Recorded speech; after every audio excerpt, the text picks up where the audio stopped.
আসসালামু আলাইকুম সবাইকে। সবাই কেমন আছেন? আশা করি অনেক ভালো আছেন। আলহামদুলিল্লাহ আমিও অনেক ভালো আছি। তো এত ব্যস্ততার মাঝেও আমি চেষ্টা করি আমার এক্সপেরিয়েন্স থেকে কিছু ইনফরমেশন আপনাদের শেয়ার করার। আই হোপ আপনাদের অনেক কাজে লাগবে।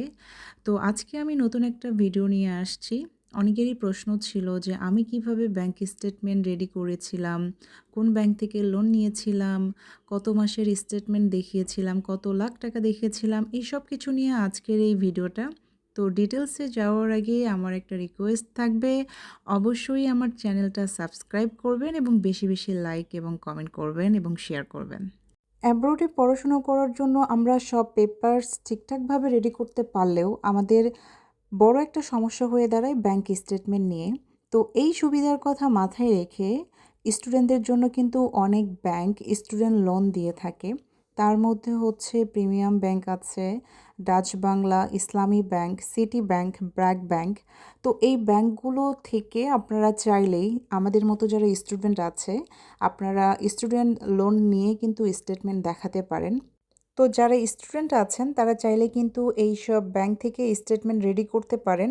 আর চেকের পেপারস জমা দেওয়ার মেইন কন্ডিশন হচ্ছে যে আপনাদের একটা সেভিংস অ্যাকাউন্ট থাকতে হবে। তো আপনারা প্রথমেই এই ব্যাংকগুলোর সাথে কন্ট্যাক্ট করবেন, তারা আপনাদের স্টুডেন্ট লোন দিচ্ছে কিনা বা দিবে কিনা এবং পার্সেন্টেজ কত হারে নিবে, সুদের হার। তো এইসব কথা চিন্তা করে আপনাদের কাছে যেটা সুবিধাজনক মনে হবে আপনারা সেই ব্যাংকগুলোতে অ্যাকাউন্ট করতে পারেন। অবশ্যই সেভিংস অ্যাকাউন্ট করবেন। আর আরেকটা কন্ডিশন হচ্ছে যে আপনাদের ব্যাংকে কত লাখ টাকা রাখতে হবে। তো এক্ষেত্রে আপনারা দিল্লির চেক অ্যাম্বাসির ওয়েবসাইট ভিজিট করতে পারেন। এখানে সুন্দর করে লেখা আছে ৬ থেকে ৮ লাখ টাকার মধ্যে আপনারা যে কোনো অ্যামাউন্ট ব্যাংক স্টেটমেন্টের জন্য রাখতে পারেন। সেটা হতে পারে ৭ লাখ টাকা, ৮ লাখ টাকা, বাট মিনিমাম যেন ৬ লাখ টাকা হয়, এর নিচে যেন না হয়। এবং অবশ্যই আপনার অ্যাকাউন্টটা যেন সেভিংস অ্যাকাউন্ট হয়। থার্ড যে কন্ডিশন হচ্ছে আমাদের ব্যাংক স্টেটমেন্ট তুলতে হয় 6 মান্থের। তো আপনারা এক্ষেত্রে ম্যাচুরিটি দেখাইতে পারেন ৪ মাস অথবা ৫ মাসের। তো আপনারা যে যার মতো করে ব্যাংকে টাকাটা রাখবেন যেন মিনিমাম ৪ মাস পর্যন্ত টাকাটা আছে ব্যাংকে, এরকম একটা স্টেটমেন্ট থাকে। আপনারা লেনদেন করবেন। তো তারপর ভিসা ইন্টারভিউ দেওয়ার ২ থেকে ৩ দিন আগে আপনারা ৬ মাসের একটা স্টেটমেন্ট তুলবেন। আর ফোর্থ যে কন্ডিশন হচ্ছে সেটা হচ্ছে যে আপনাদের একটা ইন্টারন্যাশনাল ক্রেডিট কার্ড থাকতে হবে। তো অবশ্যই কিন্তু আপনাদের একটা ক্রেডিট কার্ড নিতে হবে, যেটা আপনারা অ্যাম্বাসিতে শো করতে পারেন। এজন্য অনেক ব্যাংক আপনাকে কিন্তু সেভিংস অ্যাকাউন্টের এগেইনস্টে ক্রেডিট কার্ড দেয়। আবার অনেক ব্যাংক এফডিআর করে ক্রেডিট কার্ড দেয়। আপনাদের যার যার যেটা সুবিধাজনক মনে হবে ব্যাংকের সাথে কথা বলে আপনারা সেরকমভাবে একটা ক্রেডিট কার্ড নেবেন এবং অ্যাম্বাসিতে জমা দেবেন।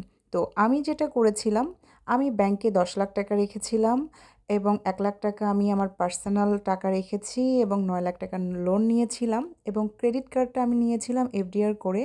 আমি ৬০,০০০ টাকা জমা রেখেছিলাম এবং তার এগেইনস্টে ৪৫,০০০ টাকার লিমিট নিয়ে আমি একটা ক্রেডিট কার্ড নিয়েছিলাম, যেটা আমি অ্যাম্বাসিতে শো করেছিলাম। অনেকেই এখন বলবে ক্রেডিট কার্ড কেন প্রয়োজন? হ্যাঁ, ক্রেডিট কার্ড অবশ্যই প্রয়োজন, কারণ আপনি বাইরের কান্ট্রিতে আসবেন, আপনার এখানে খরচ আছে। তো এই খরচগুলো আপনি কিভাবে কাভার করবেন বা টাকা কিভাবে তুলবেন? অবশ্যই ক্রেডিট কার্ডের মাধ্যমে তুলবেন। আর এজন্য অ্যাম্বাসি এটা ভেরিফাই করে যে আপনার একটা ইন্টারন্যাশনাল ক্রেডিট কার্ড আছে কিনা।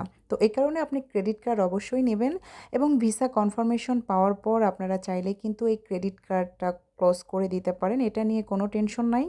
এবং সাথে সাথে আপনারা আপনাদের সেভিংস অ্যাকাউন্টও ক্লোজ করে দিতে পারেন। তো আমি আশা করি এই ভিডিওটা আপনাদের জন্য অনেক হেল্পফুল হবে। আরও কিছু প্রশ্ন থাকলে অবশ্যই আমাকে কমেন্টে জানাবেন।